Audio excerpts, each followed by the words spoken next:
Madame, monsieur, bonjour. Opération radio décentralisée dans le district des Savanes. Radio Côte d'Ivoire a posé ses valises depuis ce matin, donc ici même dans le district des Savanes pour une semaine. Durant une semaine, tous les départements seront passés au peigne fin. Et pour ce numéro de La Parole est à vous, nous sommes dans le sympathique département de Diko-Dougou, précisément à la salle des fêtes de la mairie de Diko-Dougou. Il y a un public chaleureux, bien sûr, qui est présent pour ce premier numéro de La Parole est à vous, de la radio décentralisée. Cette émission est réalisée par Bamsi Ouattara, assisté de Aekpa, lui à la technique, Yaoka Honoré. Je suis Adama Bakayoko, donc pour vous servir. Et nous avons les officiels qui sont avec nous. On a la chance d'avoir à nos côtés le maire de la commune de Diko-Dougou, M. Sora Abdraman, qu'on va applaudir très très fort. Voilà. Nous avons également son secrétaire général, le secrétaire général de la mairie de Diko-Dougou, Monsieur Déman, Stéphane Michael, qu'on va applaudir aussi très très fort. Voilà. Il est administrateur donc des services financiers. Puis nos autorités des forces de défense et de sécurité sont aussi avec nous. On va saluer l'adjudant-chef Adi Honoré, commandant de la brigade de Diko-Dougou. Et puis M.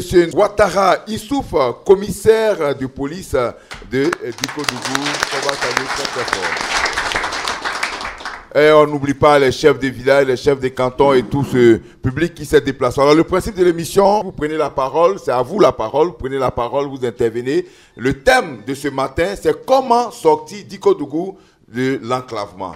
Nous avons constaté nous-mêmes en venant ici que Diko-Dougou est vraiment enclavé. Aucun bitume ne relie Diko-Dougou à aucun autre département en Côte d'Ivoire. D'ailleurs, c'est ce qui nous a fait prendre ce sujet-là. C'est à vous de nous expliquer comment sortir de l'enclavement. Et puis, qu'est-ce que l'enclavement cause comme difficulté pour vous, population de Diko-Dougou. Mais avant toute chose, permettez-moi de passer le micro à monsieur le maire de la commune de Diko-Dougou pour, bien sûr, son mot de bienvenue. Monsieur Soro Abdraman, vous avez la parole. Merci. Je voudrais souhaiter le fotamana traditionnel à l'équipe de Radio Côte d'Ivoire pour l'émission La Parole est à vous. Nous leur souhaitons un bon séjour dans la commune de Diko-Dougou, chef-lieu du département de Diko-Dougou, et communément appelé le département du Kouflo. Merci beaucoup, monsieur le maire. Okay. Donc, c'est le Kouflo. Nous sommes en pays Kouflo. Merci. Voilà. Okay, voilà. D'accord. Et ce que j'ai remarqué, il y a beaucoup de Soro ici. Hein. Pratiquement tout le monde est Soro, c'est ça? Mais en tout cas, la majorité est Soro. D'accord. Ok. On a aussi les autorités préfectorales qui sont avec nous. On va saluer le chef de cabinet du préfet de Diko-Dougou qui est aussi avec nous. On applaudit très fort. Voilà, le décor est planté. Comment sortir Diko-Dougou de l'enclavement? La parole est maintenant à vous. Aïkba, lui, à le micro. Il suffit simplement de vous signaler. On vous donne la parole. Je rappelle que ça ne dure pas beaucoup. Hein. C'est une émission de 25 minutes. Donc, il part très vite. On a déjà un premier intervenant. Monsieur, bonjour. Bonjour, monsieur. Présentez-vous. Je suis Soro Kassiname, un cadre de la région. Oui. Mais je suis le chef de l'antenne de la pédagogie de la formation continue de Boaké 1. D'accord. Bienvenue pour cette émission. Merci beaucoup. Je voudrais dire, beaucoup a été fait quand même. Il ne faut pas dire que Diko-Dougou est enclavé, c'est vrai, mais beaucoup a été fait. Surtout, vous reconnaître avec l'avènement du président Alassane Ouattara, tous les villages de la région ont été électrifiés. Même les campements. Il faut dire merci. Il faut dire merci. Ça, c'est un acquis. Avec le maire actuellement, nous sommes en train d'évoluer. Nous avons un nouveau château d'eau, nous avons un abattoir. Nous avons une morgue. Et dans un village tout à côté, mon village, il y a un forage qui a été fait. On est en train d'achever l'école. Il fait beaucoup. Mais beaucoup reste à faire. Il n'y a pas de bitume Korogo, Diko-Dougou. Il n'y a pas de bitume Niakara, Diko-Dougou. Donc, Diko-Dougou est enclavé sur ce plan. Les conséquences sont assez énormes. Les enseignants ne sont pas à l'aise. C'est des difficultés réelles. Quand c'est la fin du mois, ils sont obligés de demander au proviseur. Nous allons à Diko-Dougou et ça fait 2, 3 jours, 4 jours. Les enfants sont abandonnés. C'est un problème déjà d'encadrement des enfants. Quand les inspecteurs doivent arriver, pour des contrôles jusqu'à Bourron, mais c'est des difficultés. Mon collègue est là à Korogo, Thio, il est là, il me parle. Mais ta région, on nous appelle les Sonfo sans goudron dans la région de Korogo. Ah, les Sonfo sans goudron? Oui, c'est vous. Ça nous appelle. C'est notre nom. Mais c'est pas grave, ça viendra. Un jour viendra, nous aurons notre goudron. Je compte sur vous. Mais le deuxième problème le plus difficile, c'est que nous produisons beaucoup de vivriers, de coton, l'anacarde, on produit suffisamment. Alors il est difficile d'évacuer. Vous avez le projet de production de manganèse. Quand je venais, il y a un camion qui est tombé sur la route et qui a bloqué pendant 2 heures. On a enlevé d'abord avant de pouvoir passer. Ouais, voilà un blocage. On l'a vu en venant. Hein, oui, c'est difficile sur le camion. Donc, les parents n'arrivent pas à évacuer les produits comme il le faut. Ensuite, les commerçants qui doivent venir le lundi pour vendre à la région, tout un tas de problèmes. Donc, on ne décolle pas sans la route. La route est le premier élément de développement. On n'en a pas. Merci beaucoup. Merci. Merci beaucoup. Je voulais m'arrêter là. Ouais, non, c'est une brillante intervention. Hein. En tout cas, ce que je retiens, c'est que dans le district des Savanes, il y a des sénoufos avec goudron et puis il y a des sénoufos sans goudron. C'est le cas de Dikodougou. Monsieur, bonjour. Bonjour, monsieur Bakayoko. Présentez-vous. Oui, je suis Koulibaly Sindou. Oui. Président des enseignants RHDP oui. de Dikodougou. D'accord. Alors, votre présence ici, vraiment, nous va droit au cœur. Dieu merci. C'est une grande chance pour nous. Parce que nous, les enseignants, nous avons beaucoup de problèmes ici. Nos collègues qui viennent, ils ne disent pas. Parce que quand ils viennent voir qu'il y a beaucoup de souffrance, ils sont obligés de demander ailleurs.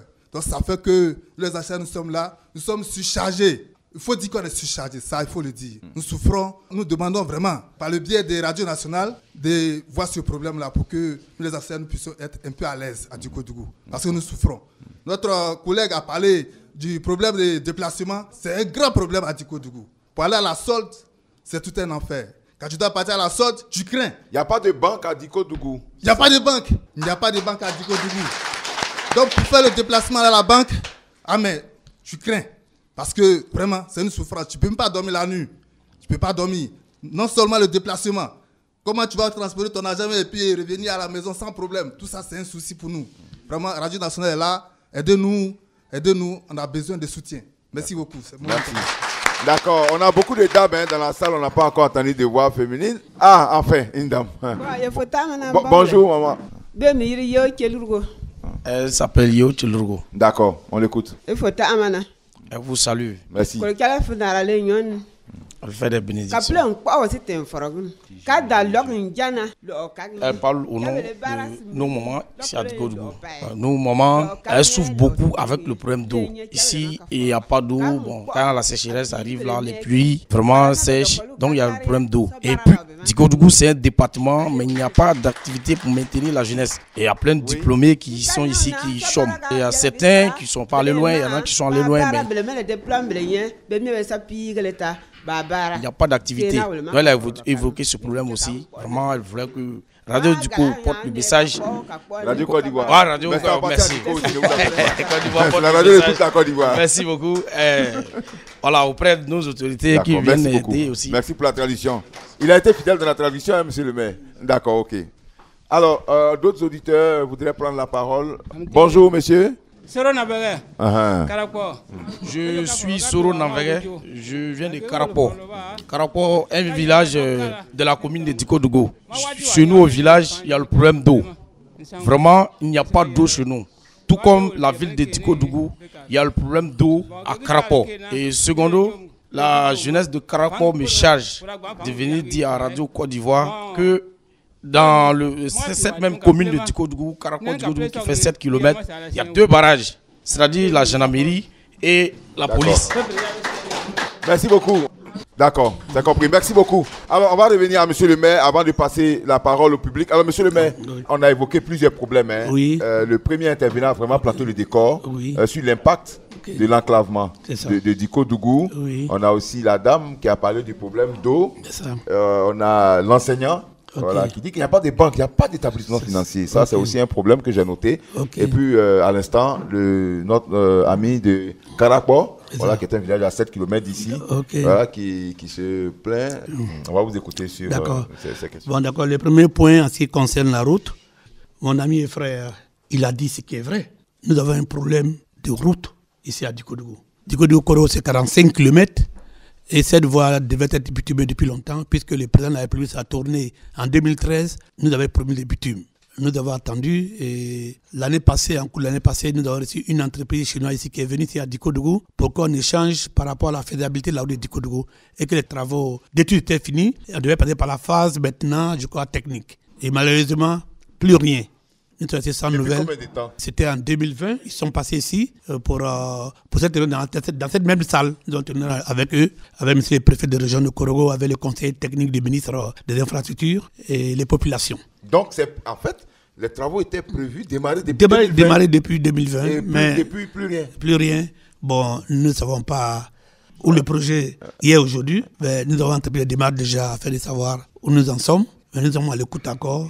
On attend que le ministère nous dise quelque chose là-dessus. Alors, on a la chance que c'est déjà prévu, ça c'est déjà bon. Oui, c'est prévu. C'est l'exécution qui tarde et qui nous fatigue. Votre cri de cœur aujourd'hui, c'est vraiment qu'on commence. Vraiment, je vous avoue que vous avez pris cette voie pour venir à Diko Dougou. Vous avez vu qu'est-ce qu'il en est. Pour 45 km, on fait près de 2 heures et demie de temps. Et là encore, quand il va pleuvoir, il n'y aura plus de route parce que la route sera coupée. D'accord. Pour le second point, en ce qui concerne le problème de l'eau, et à Diko Dougou, nous avons écrit à l'ancien Premier ministre, Feu Amadou Gon Coulibaly, qui nous avait orienté vers l'ONEP. Et l'ONEP est venu faire un forage ici à Diko Dougou. Et ce forage est terminé. Nous attendons la mise en route puisque déjà les essais de pompage ne sont pas concluants.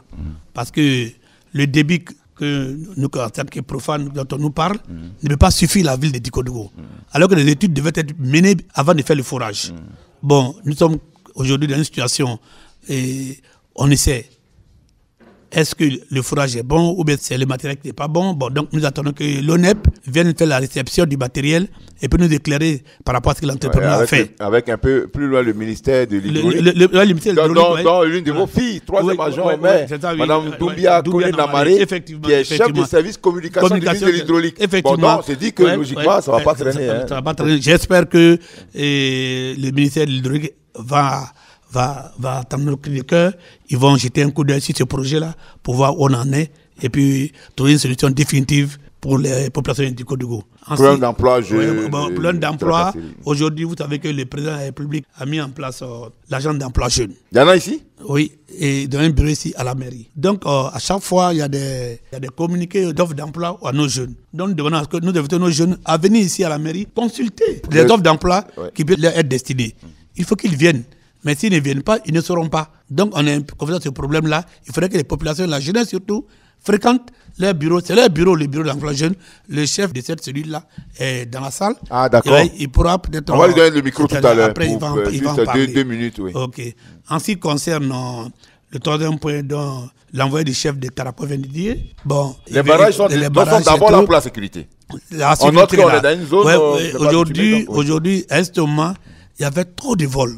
Il y avait trop de vols, trop de braquages. On arrachait les mobiliers de nos parents paysans. Ils quittent au champ, on tombe sur, on prend les choses. Bon, nous avons demandé de nous donner un commissariat. Parce que la gendarmerie était seule. Et vous savez que la gendarmerie a pour vocation d'aller à l'intérieur. Et c'est la police qui travaille en ville. Donc, par conséquent, ils font le travail. Ah non, mais en même temps, il faut parler aussi des pièces. Parce que quand on a. Oui, effectivement, quand on n'est pas en règle, bon. C'est ça. Ça aussi, c'est clair.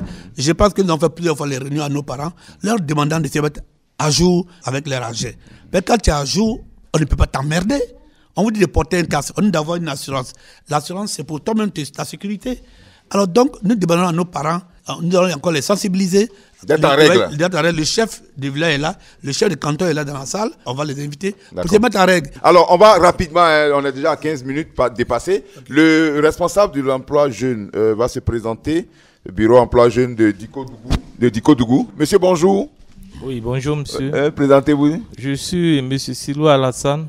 Je suis assistant conseiller au guichet emploi de Diko Dougou. D'accord. Alors, on dit qu'il y a des diplômés. Ils sont nombreux. À Diko Dougou, ils n'ont pas d'emploi. Pourtant, vous avez des offres. Donc, qu'est-ce qui se passe? Effectivement, le guichet a été ouvert depuis le 23 septembre 2019. Et on tente tant bien que mal de sensibiliser cette jeunesse afin qu'ils viennent visiter au moins les offres et services que nous publions. Mais malheureusement, le constat est alarmant. Ils ne viennent pas. La jeunesse ne vient pas. Et elle préfère aller à Korogo.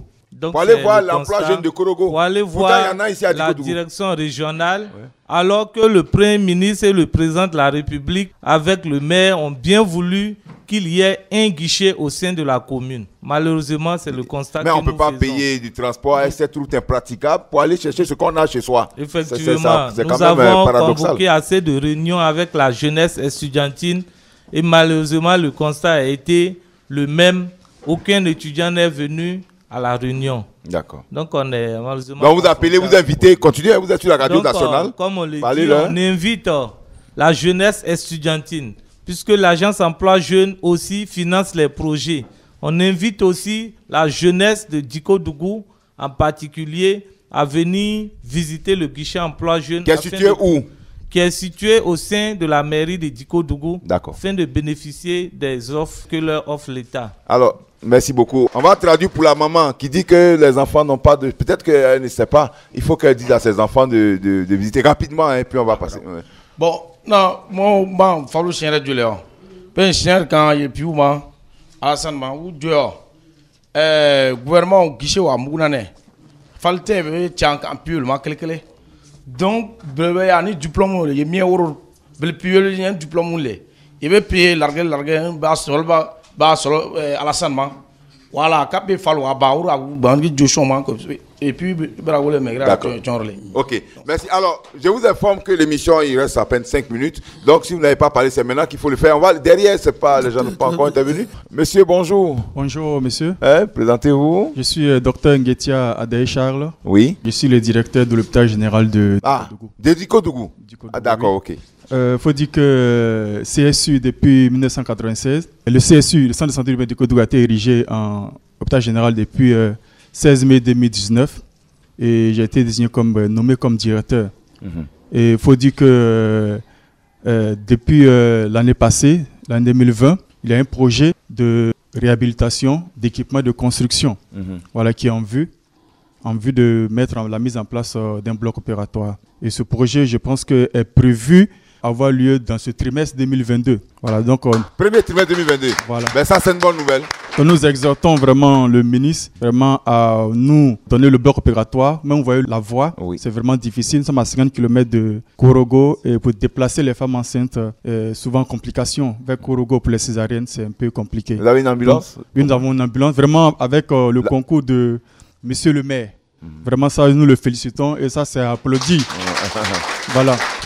Nous avons pu avoir une ambulance vraiment pour évacuer nos patients. Mais la route n'est pas bonne, donc du coup, c'est pas facile. Voilà, donc vraiment, aujourd'hui, le problème, c'est le bloc opératoire. D'accord. Du coup, il doit avoir un bloc opératoire.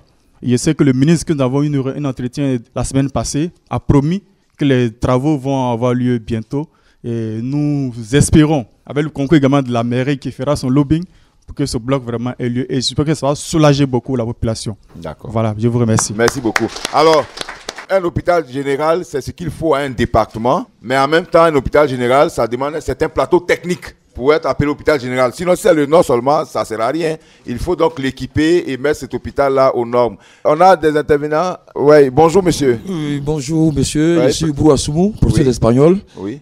Par ailleurs, président de la mutuelle des enseignants, du personnel du lycée Monet de Diko-Dougou. D'accord. Il faut dire que tout à l'heure, il y a un collègue qui a parlé des problèmes, mais il n'est pas allé de façon spécifique sur les problèmes du lycée. Oui. Alors, il faut dire que le lycée Monet de Diko-Dougou est, je dirais, un des lycées qui rencontre beaucoup de difficultés.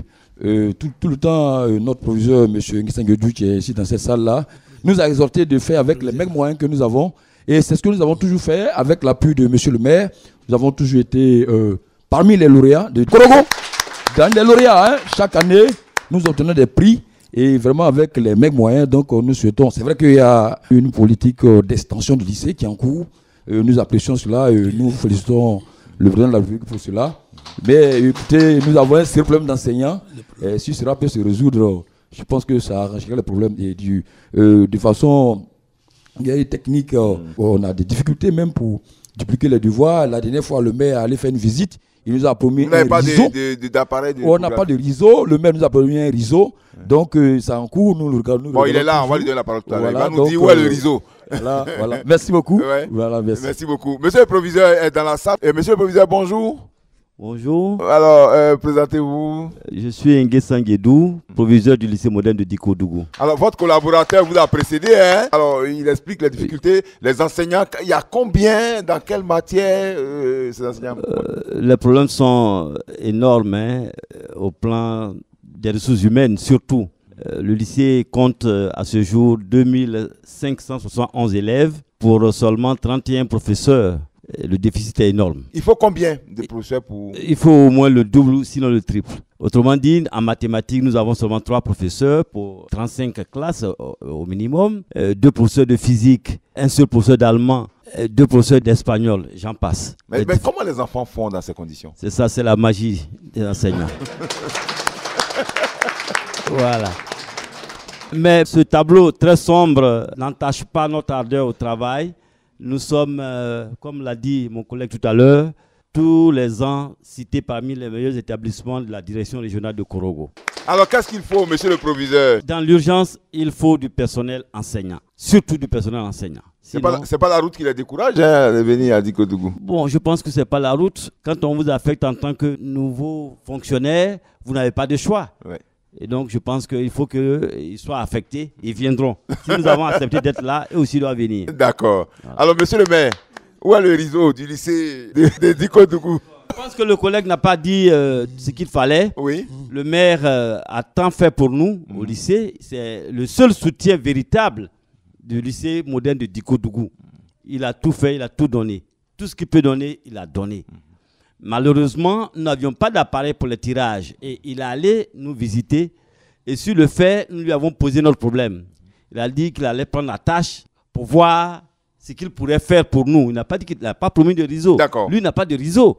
Lui, il veut prendre des contacts pour nous offrir un réseau s'il en avait l'occasion. D'accord. Voilà la vérité. Merci. N'empêche, il va nous dire quels sont les contacts qu'il prend déjà. Alors, monsieur le maire, vous êtes informé du problème d'enseignants, aussi du problème de tirage. Déjà, quelles sont les démarches dans ce sens? En ce qui concerne le problème du personnel, j'avais personnellement rencontré Madame le ministre de l'Éducation nationale. Les professeurs m'avaient tout connu et je lui avais fait part de la situation des professeurs au lycée moderne de Dikodougou. Elle a pris acte, elle a dit en tant que porteur, elle fera venir les professeurs à Dikodougou. Elle me l'a rassuré. Voilà, c'est une promesse qu'on va applaudir, mais on attend de voir aussi. Voilà, pour être rassuré. Donc, en ce qui concerne l'appareil de tirage, écoutez, ils ont eu des tables bancs. Là-bas, je suis parti pour avoir les tables, pour avoir près de 1000 tables bancs pour le lycée. J'ai passé pas bien moyen pour avoir les réseaux aussi. D'accord. Voilà, ça s'applaudit aussi. Des promesses. Et c'est ainsi qu'on va mettre fin, bien sûr, à ce numéro de La Parole est à vous ici, dans le district des Savanes. Cette émission a été réalisée, je vous l'ai dit, par Bamsi Ouattara, assisté de Aekpa. Lui, la technique était l'affaire de Oka Honoré. Je suis Adama Bakayoko. On se dit à bientôt. Radio Côte d'Ivoire, Abidjan 88.fm.